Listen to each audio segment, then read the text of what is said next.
Once again, mga minamahal, tayo ba ng panay na magaling sa banal na salita kay Brother Lauro Buduso na walang bawas, walang dagdaga, walang pagkapilipid at walang sariling magpapaliwanaga. Sa araw na ito ating papag-usapan ang patungkol sa cult or culto. At kasi may mapapakinggan tayong aral patungkol dito. Pero bago yan, may sabihin muna ako sa inyo, no? Ito. Una sa lahat, sa ating mga pinag-aaralan ng salita ng Diyos, ay hindi tayo naninirang puri rito, no? O ng aapak ng tao. Respect, no? Respect sa tao. At respeto din sa Diyos, no? Hindi tayo dito nagtatawanan o sinasabihan natin ng masama yung kapwa natin. Kundi yung layo natin dito ay makaalam ng mga salita ng Panginoon na dito po nakasulat sa banal na kasulatan. O nanunuya man tayo rito, no? Para lang na maitaas ko ang sarili ko. Hindi ganoon, no? Hindi tayo ganoon. Hindi wala tong layon mga ganoon na para lang maitaas ko sarili ko, apakan natin yung iba. Hindi ganoon. Hindi maganda 'yan. Kasi sinanay na ako ng Panginoon sa mababang parte ng buhay. Kaya hindi ko kailangan yung maitaas, no? Hindi tayo rito na mamaratang sa iba, no? Lalo na kay brother. Kasi sinabi din niya ni brother na hindi siya kayang pamalian at saka hindi niya yung mga aral niya talagang sigurado siya, no? Kaya din natin na tinitignan 'yan, no? Hindi tayo dito na mamaratang sa iba kundi ating timbangin ng maigi o siya sa ating maigi ang ating mga pinag-aralan dito, no? Lahat kasi ng tao magaling mga tuwiran. Pero dito sa atin, ang Diyos lamang ang magaling, no? Kaya pwede kang mga tuwiran, no? Kaya dapat nakabase talaga sa Bible kasi ang Diyos lamang ang magaling. Yan. Kaya may pakinggan tayo tungkol dito sa kulto.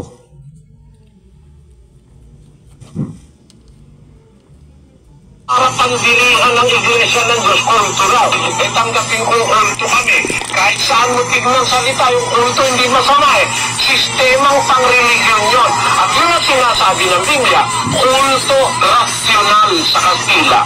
Kulto rasyonal sa Portuguese. Na ang kahulugan nun ay isang sistema ng pagsamba.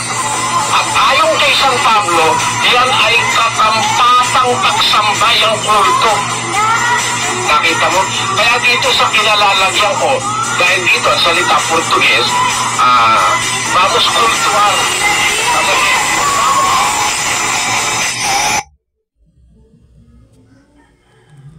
Grabe, no? Parang kung ano lang gusto mong sabihin, wala kang kasamang magsasaway sa'yo. Kung tama ba yung mga sinasabi mo o ano na ba yung mga pinagsasabi mo, wala man lang kasama mo na magsabi sa'yo. Bakit? Kasi ito yung sinabi ni brother, ulitin ko lang, no? Ang kulto, sabi niya, ay hindi masama. Yan. Sistemang pangreliyon. Sinasabi doon sa Biblia. Sinabi doon ni Apostol Pablo. Saan ba yung mababasa? Ng kulto ay hindi masama. Ang hirap na. Grabe talaga, no? Sabi niya, ang kulto ay rasyonal sa Kastila. Kulto, rasyonal sa Portugis. Kasi nandun sa Portugis. Ibig sabihin ng rasyonal, no? Ibig sabihin ng kulto, sistemang pangreliyon. Yan. Yan, no? Kasi sabi niya, kulto, rasyonal sa Portugis. Ibig sabihin ng rasyonal, makatwiran. Oo nga. Pwede ka nga mga twiran, pero hindi ka Bible-based. Yan. Kaya yung kulto, sistemang pangreliyon. Yan. Pag sabi mong sistema,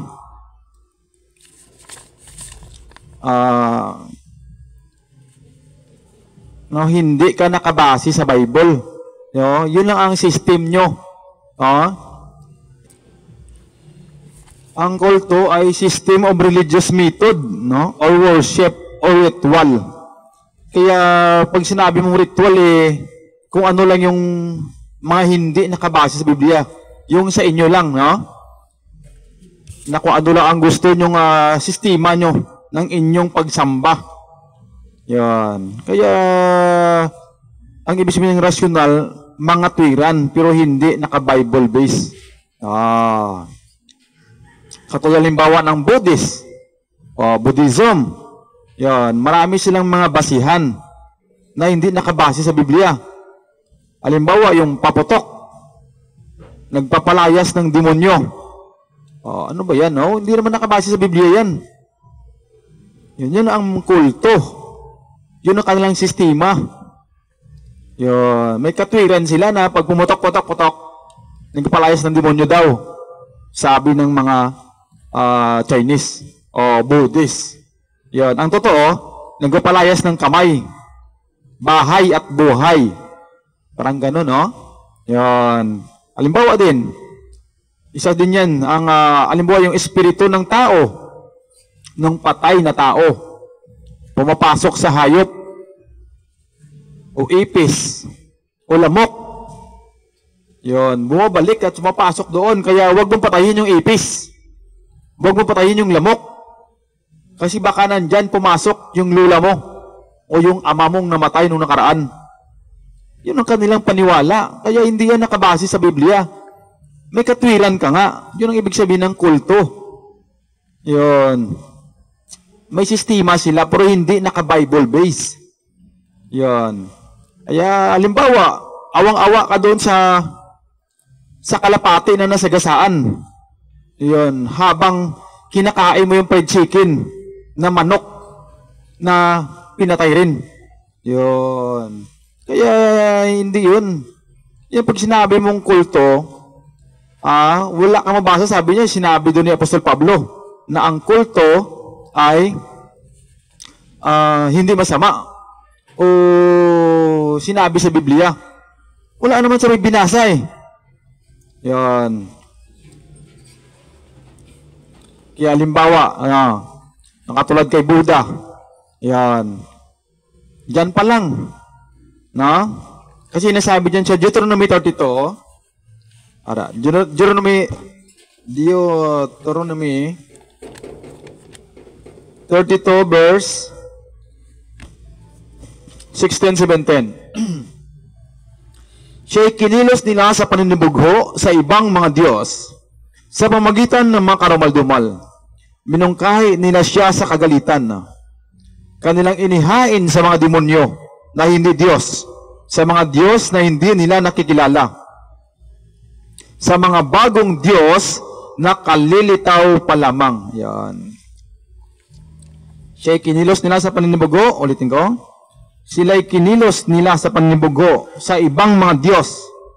Sa pamamagitan ng mga karumal-dumal, minungkahi niya siya sa kagalitan. Kanilang inihain sa mga demonyo na hindi Diyos, sa mga Diyos na hindi nila nakikilala, sa mga bagong Diyos na kalilitaw pa lamang. Yon. Kasi kalilitaw pa lang yan no?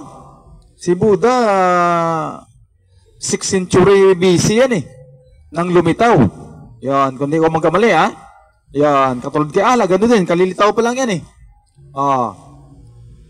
Yung Diyos kasi, walang simula at walang wakas. Yan, itong mga, kahit tignan mo sa history, yan, sina Buddha yan na may pasimula yan kung kailan lang yan lumabas. Kaya yung sabi ito, kanilang inihain sa mga demonyo na hindi Diyos, sa mga Diyos na hindi nila nakilala, sa mga bagong Diyos na kalilitaw pa lamang. Ayan. Kailan lang yan lumitaw Ayan. Yun ang sinasabi na kulto. No? Hindi nakabase sa Biblia. Pero sinabi ni brother na ang kulto ay hindi masama. Sistemang pangreliyon. Yon. Ano bang sistemang pangreliyon? Ano bang sistema ba nakabase sa Biblia? Katulad nito. Katulad ng paputok. Katulad ng espiritu ng patay ng tao. Papasok sa hayop. Kaya nga matisod ka dyan. Sa mga ganung aral. Yun ang ibig sabihin ng kulto. No? Kanilang sistema. No? Kulto rasyonal. Sabi niya, may mga rasyonal pa siyang sabi. No? Kasi kung hindi mo alam yung mga bagay na yan, no? Kaya okay lang sa'yo. Kaya, baka naman sabihin mo, bakit na-bless din sila, mayayaman din sila. Ayun, no? Mayayaman. Di ba? Babasahin tayo tungkol dyan sa Kawikaan. Ayun. Sa Proverbs chapter 10, verse 4. Baka naman siya, bakit ikaw di ka yumaman? Dati kasi lasinggo lang ako eh. Lasinggo, adik, lahat ng bisyo. Kung saan mo pumupunta. Kaya nga, sabi ko nga, na salamat sa Panginoon at tayo ay binago din niya sa mga bagay na yan para makapagsalita din tayo rito. No? Pero ang sabi rito, sa Kawikaan 10:4, siya ay nagiging dukha na gumagawa ng kamay na walang kasipagan. Yan, tamad. Kaya, hindi ka nagiging dukha ka dahil ikay tamad. Ulitin ko, siya ay nagiging dukha na gumagawa ng kamay na walang kasipagan. Ngunit, yumayaman ang kamay ng masipag. Kaya masipag din sila eh. Yan kasi yung pinagmulatan nila na masipag sila magnegosyo. Kung halimbawa din, hindi rin ako masipag mag-aral dito, anong ibibigay ko sa inyo? Anong aral? Kung ano lang yung makita ko dyan, halimbawa, yun din ang susundin ko. Tulad din sa inyo, halimbawa, nakikinig kayo kay brother. Kay Brother Eli. Pag sinabi niyang kulto, okay lang. Hindi masama. Paano kayo nakapag-aral tayo rito? Pero yung sinabi ko nung pauna na wala tayong layunin. Kundi ating timbang-timbangin ang mga pinag-aaral niya. Ayun. Kaya nga may part 2 ito eh. Kasi medyo mahaba ito. Kaya huwag mo sabihin na blessed din sila. Dahil sa masipag sila, kaya sila yumaman. Yun ang sinabi rito. Ulitin ko. Siya nagiging dukha na gumagawa ng kamay na walang kasipagan. Ayun, naging dukha ka dyan. Kasi, yun, inom ka lang ng inom. Ayun, nagdrag ka lang ng drugs. At saka kung saan ka pupunta. Yan, hindi ka nagtatrabaho. Katulad sa akin noon. Trabaho man ako, pero hindi. Yun talaga ang focus ng isip ko. Yun, mga walang kabuluhan. Kaya, kahit masipag man ako dahil hindi ako porsigido, sa paggawa ng mga bagay na para maging masipag din ako, yan, kaya nagiging, hindi ka rin sa mga bagay na yan. Kaya, dito, dapat maging masipag tayo sa pag-aral ng salita ng Panginoon. Para i-bless din tayo ng Panginoon. Kasi nagsabi din siya seek ye first the kingdom of God and His righteousness, and all those things shall be added unto you. Kaya ulitin ko pagbasa, siya ay nagiging dukha na gumagawa ng kamay na walang kasipagan, ngunit yumayaman ng kamay ng masipag. Ayan. Basahin natin sa English. Sa Proverbs chapter 10,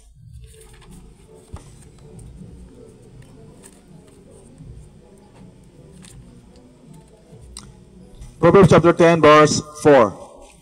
He becometh poor that dealeth with a slack hand, but the hand of the diligent maketh rich. Yan. Kasi yumayaman yan sila dahil masipag din sila. Pero kaso lang, kung hindi mo alam ang patungkol sa Panginoon, ay wala rin kabuluhan. Kasi iiwan mo rin lahat yan eh. Wala rin kabuluhan kasi temporaryo lang lahat yan. Kung halimbawa din, masipag ako sa pag-aaral tungkol dun sa sa school. O di, yayaman din ako, kaso lang hindi ko malaman ito. Kaya salamat sa Panginoon at dito ako. Salamat sa Panginoon. Kaya, katulad din ng mga, ito, katulad din dito, na yung dragon at ang ahas. Yan, Kaya, yung dragon at ang ahas, sa kalendaryo, alahas, sa mga singsing, sa kwintas, may ahas ka dyan, may dragon ka dyan. Yan. Kung siya, dragon dance, dragon dance. Kaya sa Revelation 12:9, sa Revelation 20 muna. Sa Revelation 20, verse 2. At sinunggaban niya ang dragon, ang matandang ahas. Yon, ang dragon at ang matandang ahas, na siyang Diablo at Satanas. At ginapo sa 1,000 taon. Yon, ang dragon at ang ahas, ang matandang ahas, yun ay si Satanas, no? Siyang Diablo at Satanas. Yan. Kaya ka minsan nagtaka ka, no? Sa kalendaryo may mga dragon ka diyan, may ahas ka diyan. Yan ay si Satanas, yun ang kanyang symbols. Yan. Yun ang simbolo niya, no? Sa singsing, sa kwintas.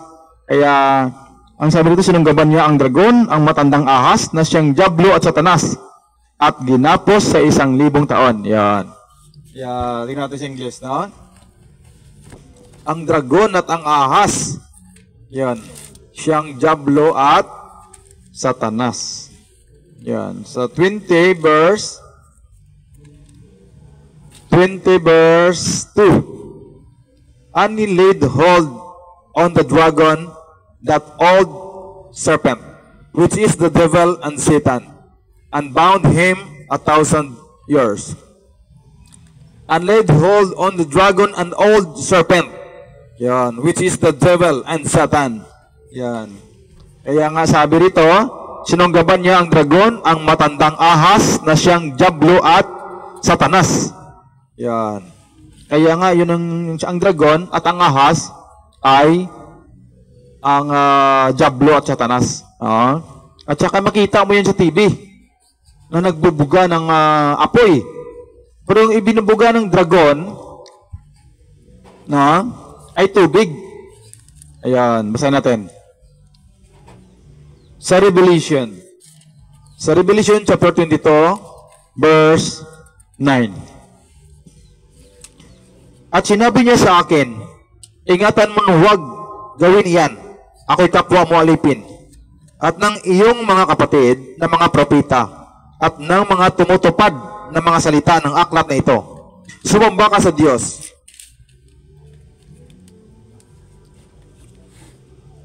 Sa 15, na nga sa labas ang mga aso.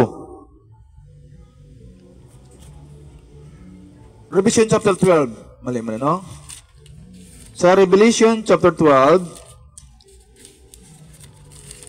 12:9.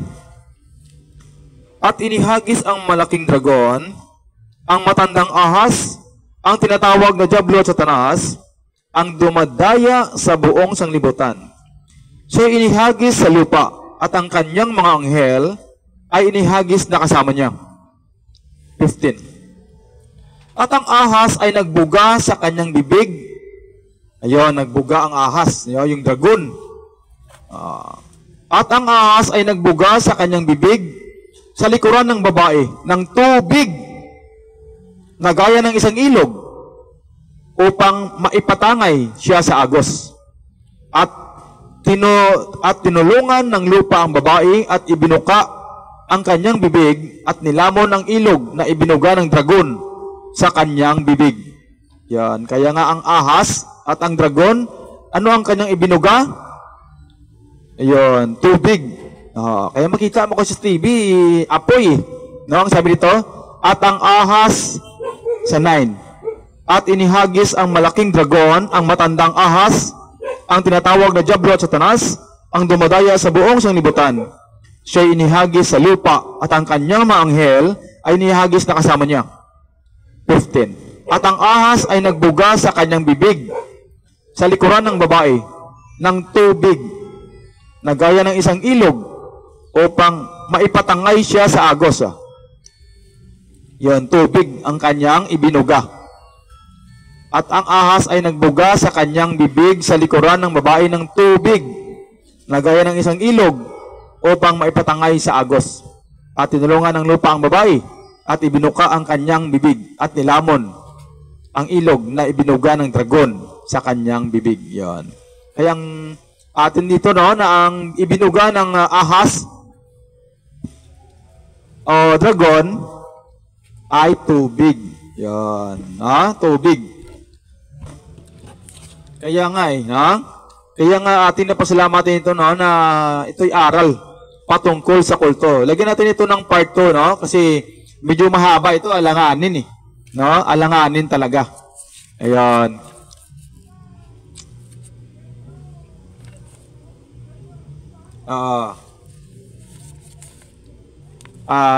Ano kaya ang ating conclusion dito, Ayan.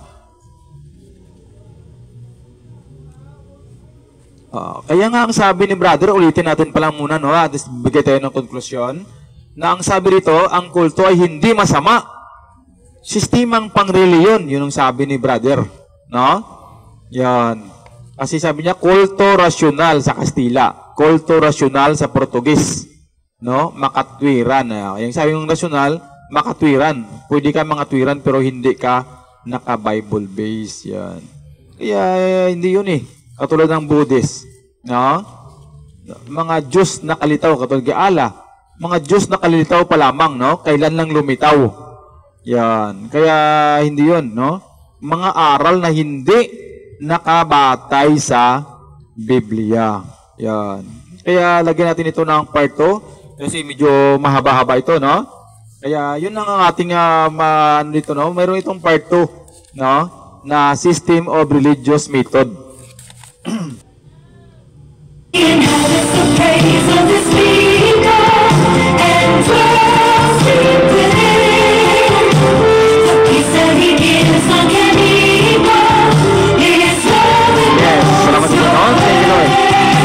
God bless Christ, God bless everyone, God bless Philippines. Always smile and always remember, Jesus loves us.